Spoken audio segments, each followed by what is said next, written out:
keep contact naturally with my family and my friends. I make a great effort to... The road curves gently above the Mediterranean, a ribbon of asphalt suspended between cliff and sea.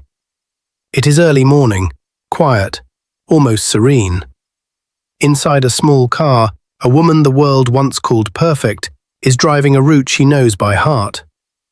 To the public, she is a princess, a Hollywood legend, a living fairy tale.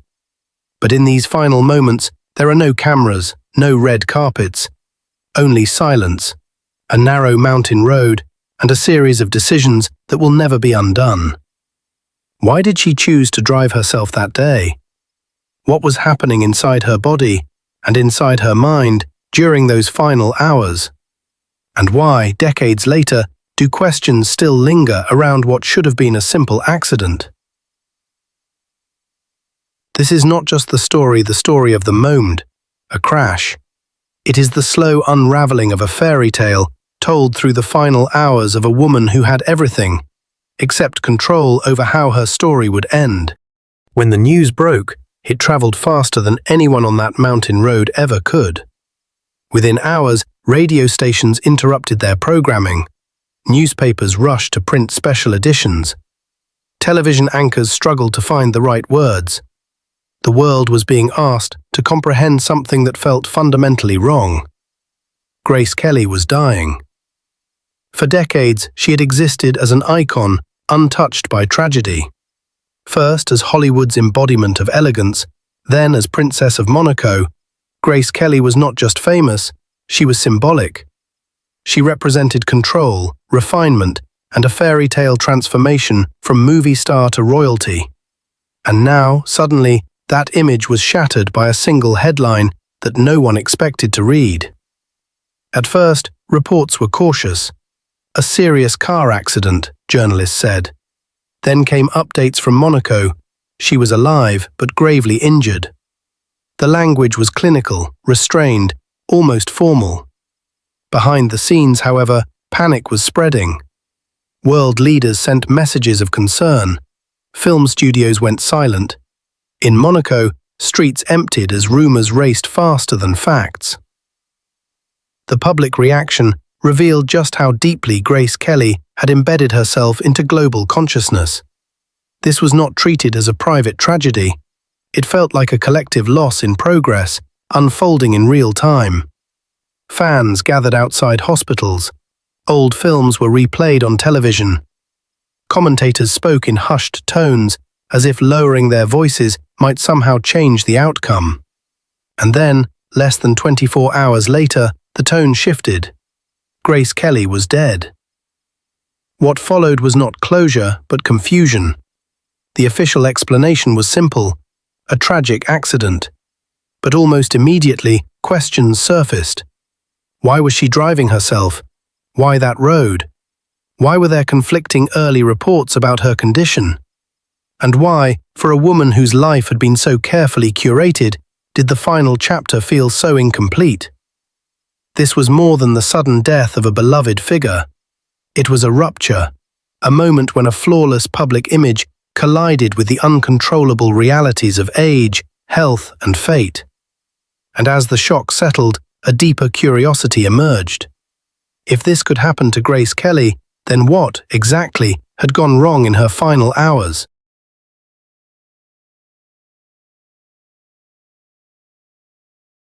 Long before the mountain road, before the palace gates and the royal protocol, Grace Kelly's life had already been shaped by a quiet intensity.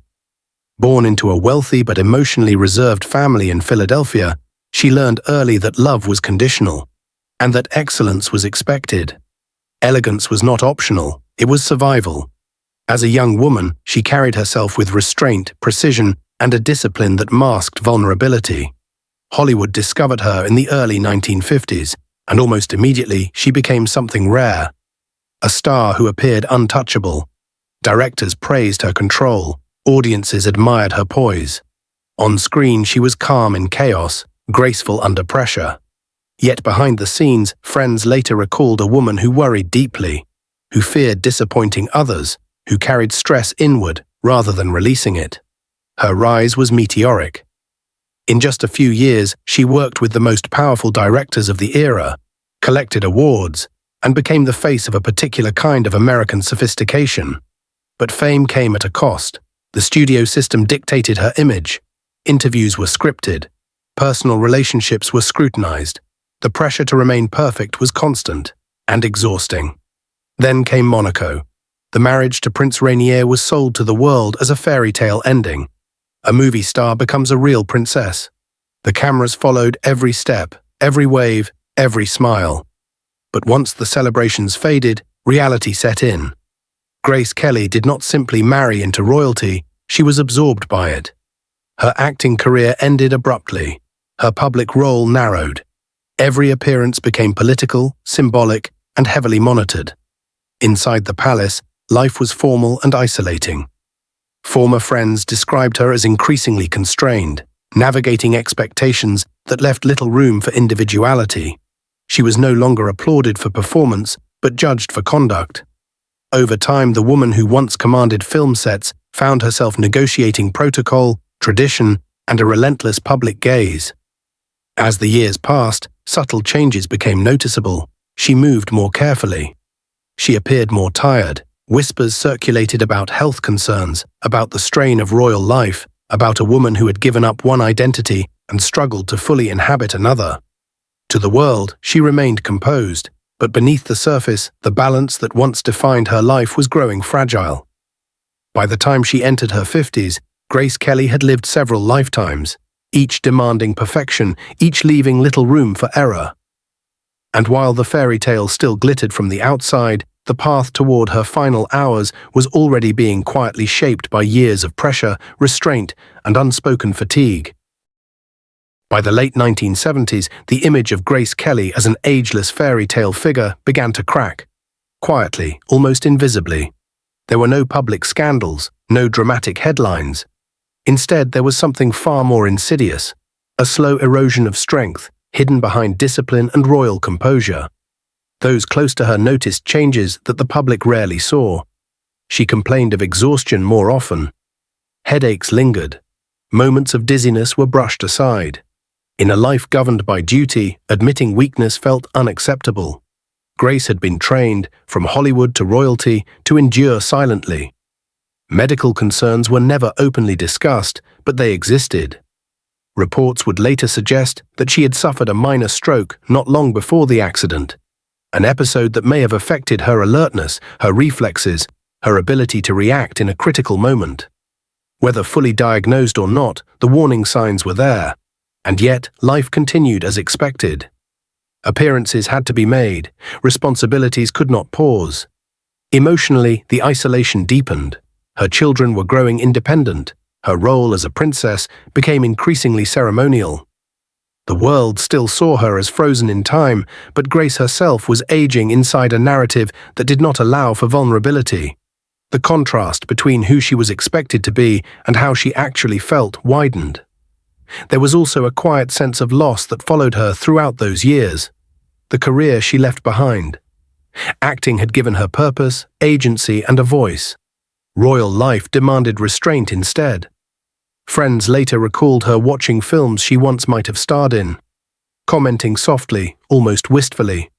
It was not regret in the dramatic sense, but a lingering awareness of paths no longer available. All of this formed the unseen backdrop to her final days. No single catastrophe, no obvious breakdown. Just layers of physical strain, emotional suppression, and the weight of decades spent living up to an image that allowed no margin for error. And then came the morning when she chose to get behind the wheel herself. A decision that, in hindsight, would become one of the most scrutinized moments of her life.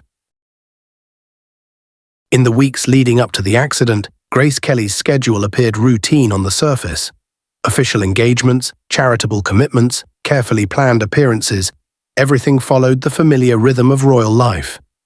Yet beneath that structure, there were subtle signs that something was not quite right. She had reportedly been feeling unwell more frequently.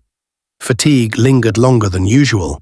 Close aides noticed moments when she seemed distracted, slower to respond, as if her body was quietly asking for rest while her role demanded motion. Still, nothing dramatic enough to warrant public concern. Nothing that would justify stopping. On the morning of September 13th, 1982, Grace prepared for what should have been a simple drive. She was traveling from her country home in Rock Aigle down to Monaco, a route she had taken countless times before. The road was narrow and winding, carved into the mountainside, offering breathtaking views and little margin for error. She was not alone in the car. Her daughter Stephanie was with her. This detail would later become crucial, not just for understanding the events of that day, but for the emotional gravity that followed. A mother driving, a daughter beside her. No security convoy, no chauffeur. Why did Grace choose to drive herself? Some suggested independence, others pointed to habit. But for a woman of her status, known to have access to professional drivers at all times, the decision raised quiet eyebrows. In retrospect, it became one of the central questions surrounding her final hours. There were no signs of distress that morning, no dramatic farewells, no sense that this was anything more than another descent down a familiar road. And yet, within minutes, everything would change. As the car began its journey downhill, the last ordinary moments of Grace Kelly's life were already slipping away. Unnoticed, unrecorded, and irreversible. The drive began like so many others. The engine hummed softly as the car descended from Rock Aigle, the Mediterranean stretching blue and calm in the distance. The road was narrow, familiar, deceptively peaceful. According to reports, there was no speeding, no erratic movement. Nothing that suggested danger until there was. At some point along the descent, control was lost. Investigators would later determine that the car veered off the road and plunged down a steep embankment, coming to rest far below the asphalt. There were no skid marks indicating a sudden attempt to brake or swerve. This detail would become one of the most discussed elements of the case. If the driver had seen the danger coming, why was there no visible reaction? Emergency responders arrived to a devastating scene. Grace Kelly was alive, but critically injured. Her daughter Stephanie survived with comparatively minor injuries, physically at least. The contrast between mother and daughter would haunt the narrative from that day forward. Grace was rushed to the hospital in Monaco. Doctors worked quickly, assessing the extent of her injuries. The reports were grim: severe trauma, internal injuries, damage that modern medicine could not easily undo. Yet for a brief period, hope lingered. She was alive. Machines kept her stable. The world waited. Inside the hospital, time slowed. Decisions were made quietly, behind closed doors. Family members gathered. Messages were exchanged with urgency and restraint. Outside, journalists clustered, searching for updates, parsing every word released by officials. Then came the realization that would change everything. Medical assessments indicated that Grace Kelly had likely suffered a stroke. Possibly before the crash, possibly during it. This raised a chilling possibility that the accident was not the cause of the emergency, but its consequence. That control had been lost not because of the road, but because her body had failed her at the wheel. If true, it explained the absence of braking, the lack of evasive action, the suddenness. After discussions between doctors and family, life support was withdrawn. On September 14, 1982, Grace Kelly was pronounced dead. She was 52 years old. The fairy tale ended not with spectacle, but with quiet finality, inside a hospital room far removed from the glamour that had defined her public life. But even as the official story settled, the questions did not, and they would not fade with time. Almost immediately after Grace Kelly's death was announced, the narrative hardened into something simple and digestible. A tragic accident on a dangerous road. For a public hungry for closure, this explanation seemed sufficient. But beneath the official statements, unease lingered. Investigators concluded that Grace Kelly had suffered a medical emergency, most likely a stroke, which caused her to lose control of the car. On paper, it made sense. It explained the absence of skid marks. It explained the sudden veering off the road. It allowed the tragedy to be framed as unavoidable. Yet the more closely people looked, the more questions emerged. Why had there been conflicting early reports about her condition at the scene? Why did some accounts suggest she was conscious after the crash, while others claimed she never regained awareness? Why were details about her prior health so limited, so carefully worded? There was also the matter of silence. Monaco was not just a country, it was a principality, governed by image as much as law. The idea that a reigning princess had been driving while medically unfit was uncomfortable. It raised questions about responsibility, oversight, and the pressures placed on someone expected to appear flawless at all times. Some speculated about mechanical failure. Others questioned whether Grace Kelly should have been driving at all. A few even whispered about the role of stress, isolation, and years of emotional suppression.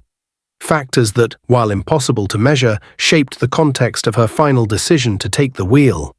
Her daughter's presence in the car added another layer of complexity. Stephanie would later remain largely silent about the details of the crash, a silence many interpreted as trauma rather than evasion. But in the absence of first-hand testimony, imagination filled the gaps. Over time, the official explanation remained unchanged.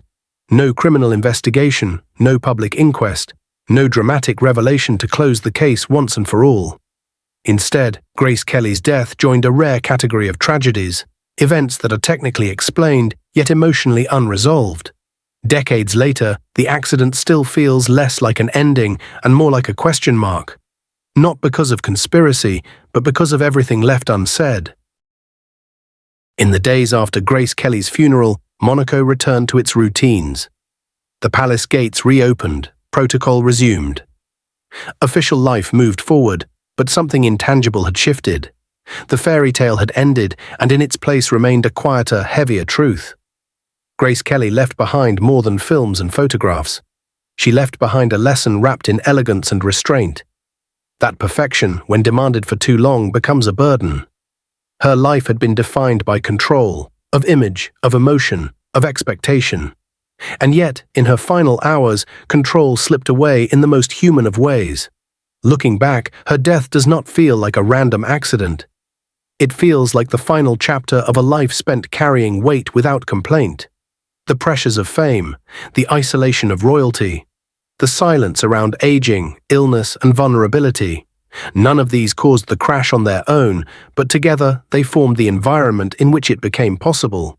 Grace Kelly was celebrated for her composure, her calm, her ability to make everything look effortless. But her final hours remind us that even the most composed lives are fragile. That behind every perfect image is a human body, a human mind. Subject to limits no title can override. In the end, her story does not ask us to search for hidden villains or dramatic conspiracies. It asks something quieter, and perhaps more difficult. To recognize how easily we ignore the warning signs in lives that look flawless from the outside. The road above the Mediterranean still curves the same way it did that morning. Cars still pass. The sea still glimmers below. But for those who remember Grace Kelly, not just as a princess, but as a person, those final hours linger as a reminder that no fairy tale is immune to gravity. Sometimes the most haunting endings are not the ones filled with noise and chaos, but the ones that arrive in silence,